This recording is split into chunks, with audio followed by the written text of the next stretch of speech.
E aí pessoal, tudo bem?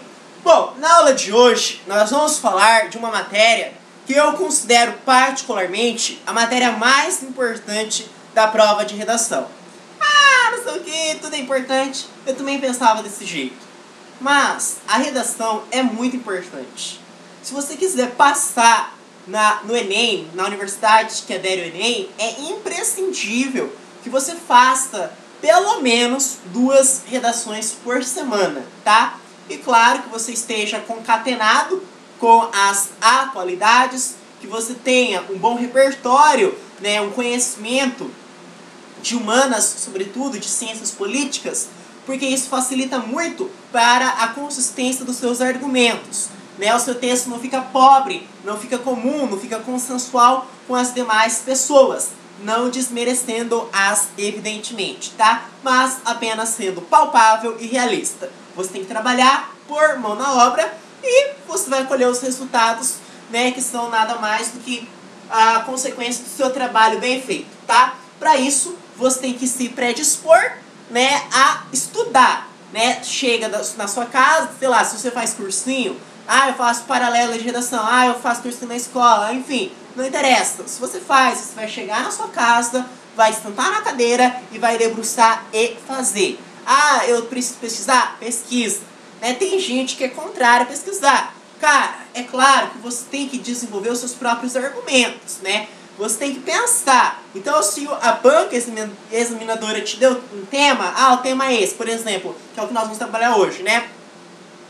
Participação política indispensável ou superada, que é o texto que caiu na FUVEST de 2012. Aí você vai, né, primeiramente, claro, fazer um projeto de texto, né? Nós falamos esse termo, projeto de texto, né? Planejamento, rascunho. Não adianta você querer chegar e escrever a caneta direto, né? Baixar o Chico Xavier com todo respeito, né?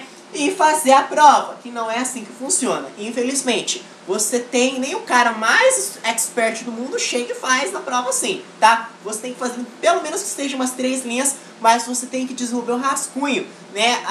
Das 10 que você vai trabalhar, para você poder ligar, enfim, tá? Então você tem que fazer um projeto de texto, tem que fazer um planejamento. Isso é imprescindível, tá?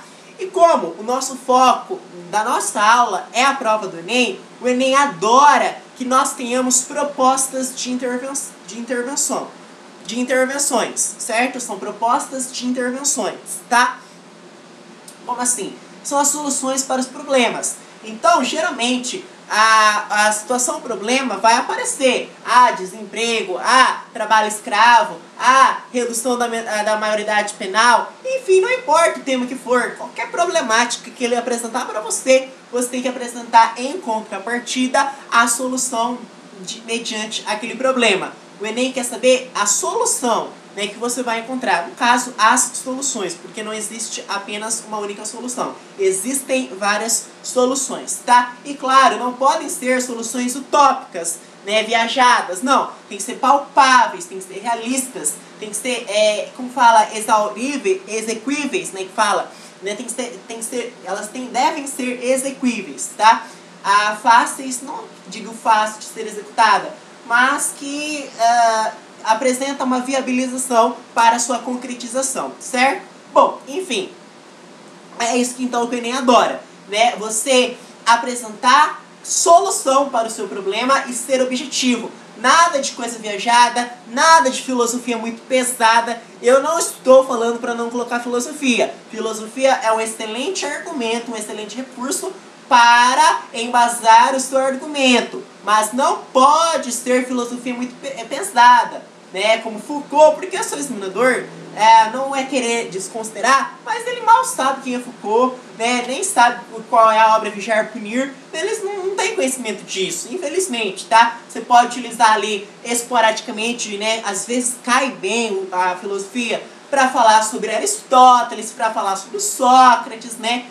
Que são os mais consensuais aí, tá?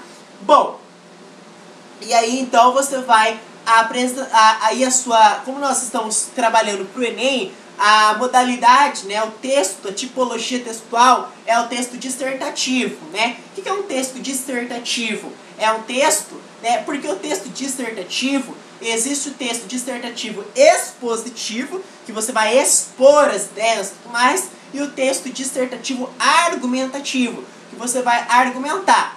Dentro desse texto, você vai ter a introdução, né, que todas as escolas ensinam assim, desde lá o primário, a introdução, aquela coisa toda, né, o desenvolvimento e a conclusão, tá? Embora eu não goste muito desse termo conclusão, nós não vamos aqui, né, criar problemas, né, porque você não gosta.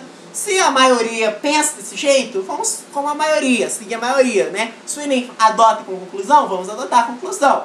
Né? Mas eu gosto mais de fecho, porque você vai fechar, você vai encerrar, você vai finalizar. Né? Nem sempre é uma conclusão. Pode ser que seja uma conclusão, sim, mas isso não é regra, tá? Mas, né, como questão de nomenclatura, vamos adotar como conclusão. Então nós temos a introdução, o desenvolvimento, né, e a conclusão. Bom, a introdução, você vai primeiramente expor a sua tese. É igual numa aula de história. Eu costumo dar aula de história baseando-se na redação, porque eu falo que história não é decoreba, história é entendimento. Já se passou aquela época em que se pensava que história e geografia eram matérias ligadas à memorização, que você tinha que decorar nomes de rios, né, a saber de cor sorteado o ano que tal presidente governou.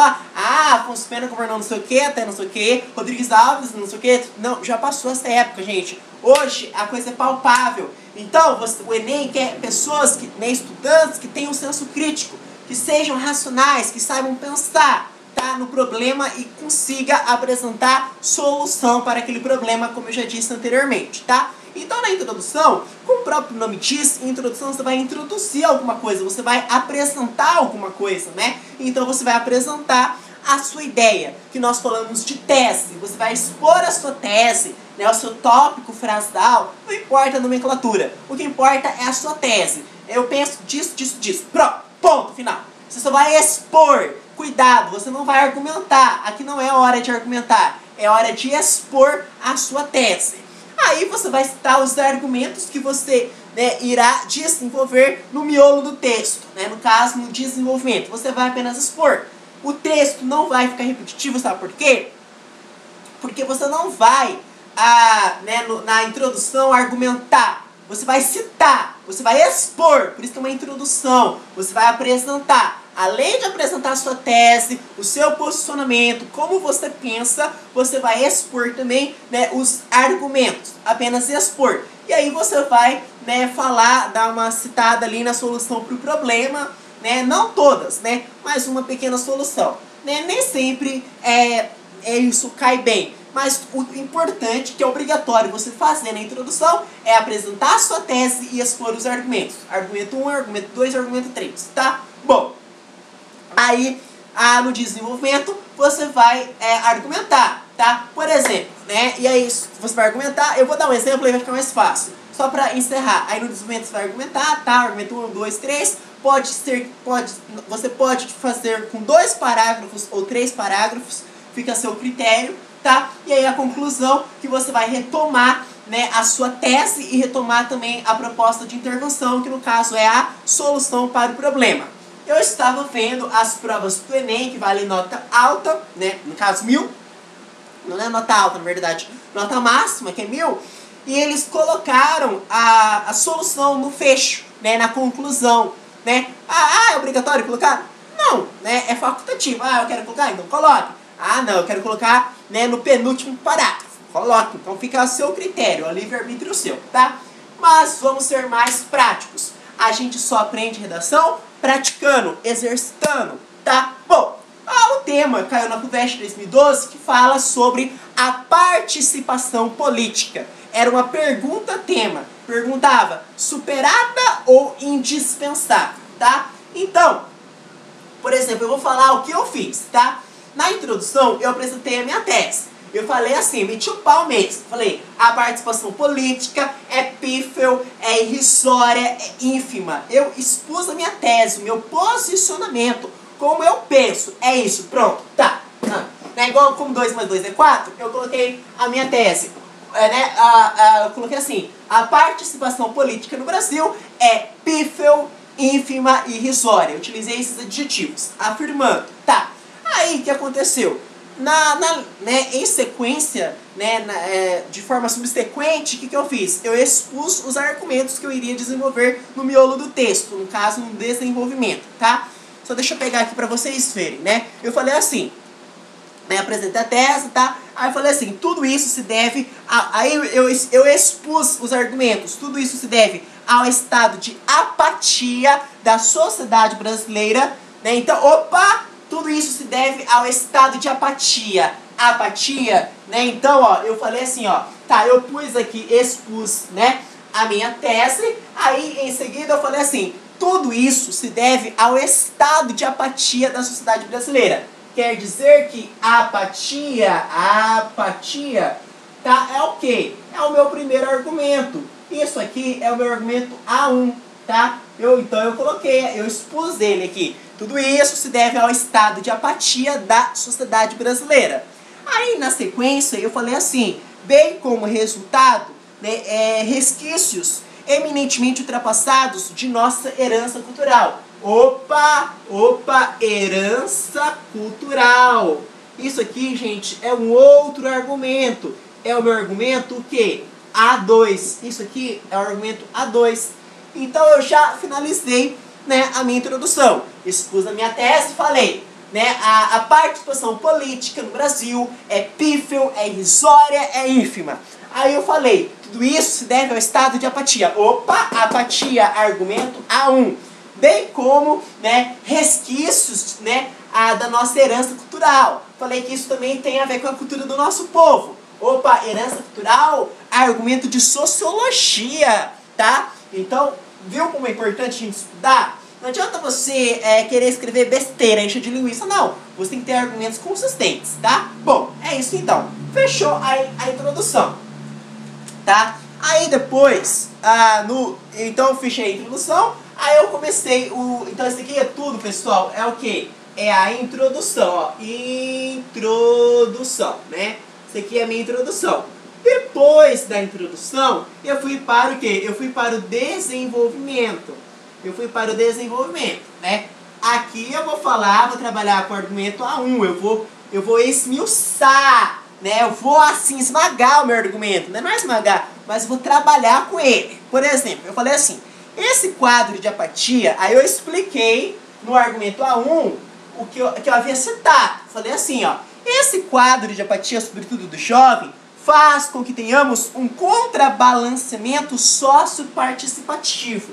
Então eu falei, né, que esse quadro, né, o termo que eu utilizei foi quadro. Esse quadro de apatia, né, sobretudo do jovem, né, sobretudo do jovem, a gente tem que falar que a gente vive nessa geração do jovem, a geração dos jovens, né, então esse quadro de apatia, sobretudo do jovem, tá, faz com que tenhamos um contrabalanceamento socioparticipativo. O que você entende com contrabalanceamento socioparticipativo? Eu que inventei na hora lá, certo? Contrabalanceamento, né? Contrabalanceamento está indo na contramão, né? Socioparticipativo, quer dizer que as pessoas elas não estão tendo o equilíbrio, né? Socioparticipativo, na verdade está havendo um contrabalanceamento, né? Socioparticipativo. Então esse quadro, então aqui nesse argumento A1 eu expliquei, eu falei que esse quadro de apatia se deve, né, a um contrabalanceamento socioparticipativo,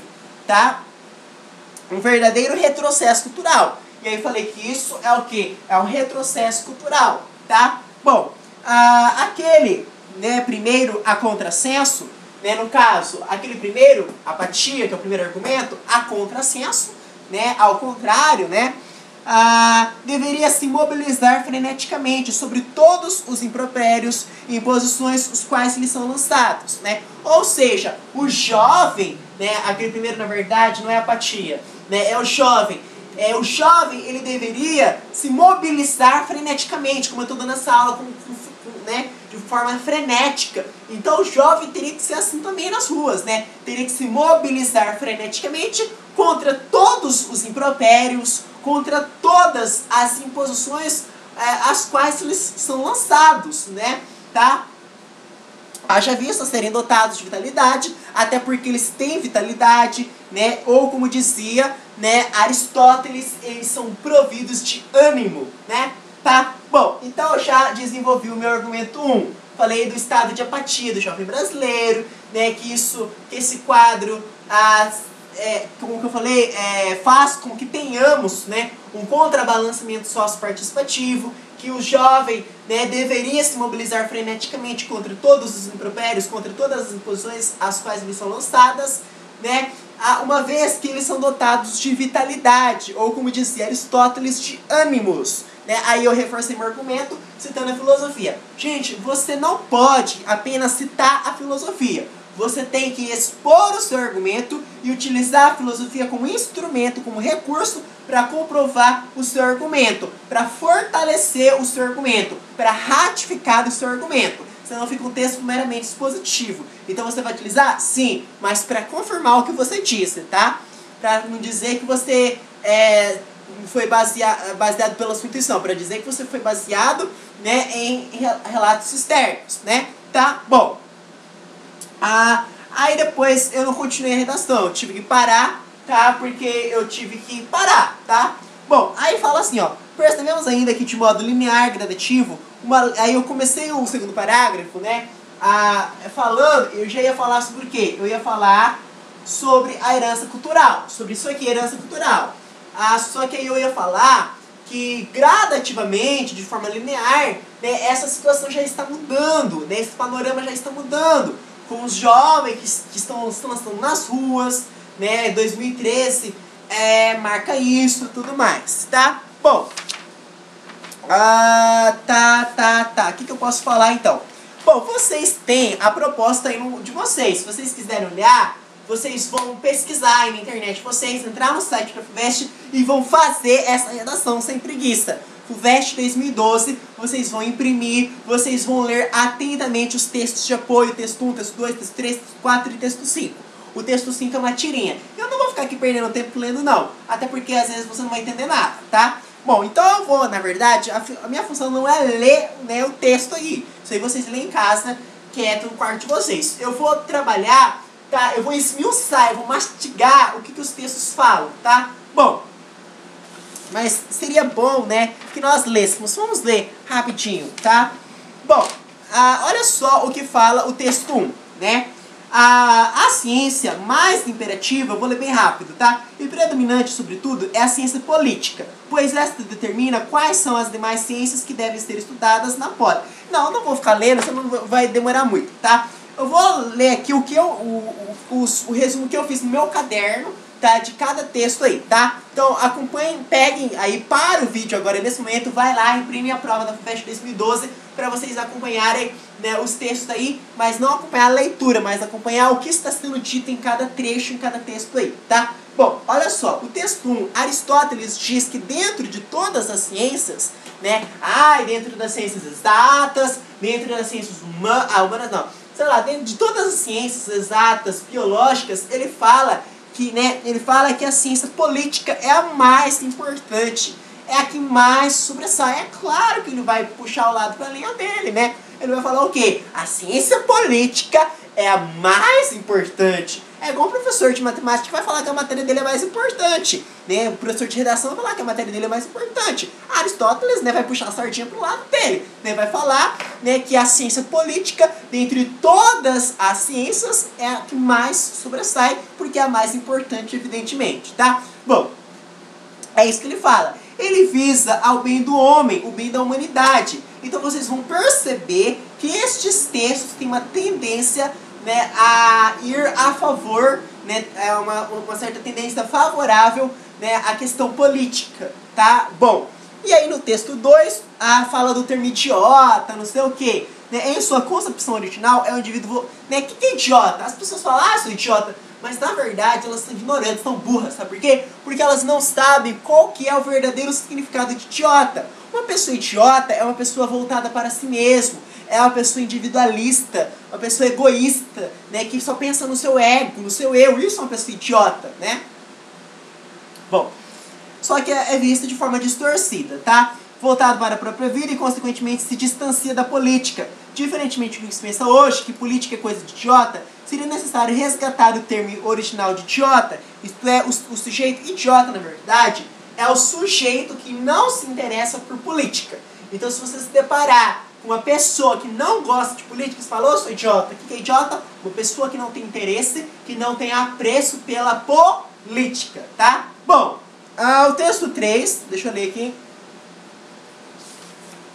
Para terminar, o texto 3 e o texto 4, né, que eu não vou falar o texto 5.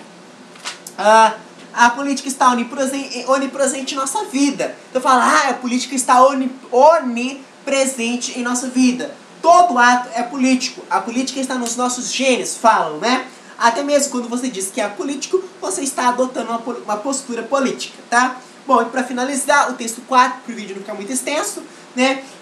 Fenômenos relacionados às instituições vigentes políticas. As instituições políticas estão perdendo espaço para outras formas, né? Para outras formas de diminuição da sua importância. É relacionado ao mercado financeiro, mercado de consumo. É como se as pessoas não vissem mais as instituições políticas como dignas de crédito e confiabilidade. E a partir de então, passassem a buscar soluções individuais. Ou seja, as pessoas perdem interesse pela política, tá? Muito obrigado pela atenção de vocês.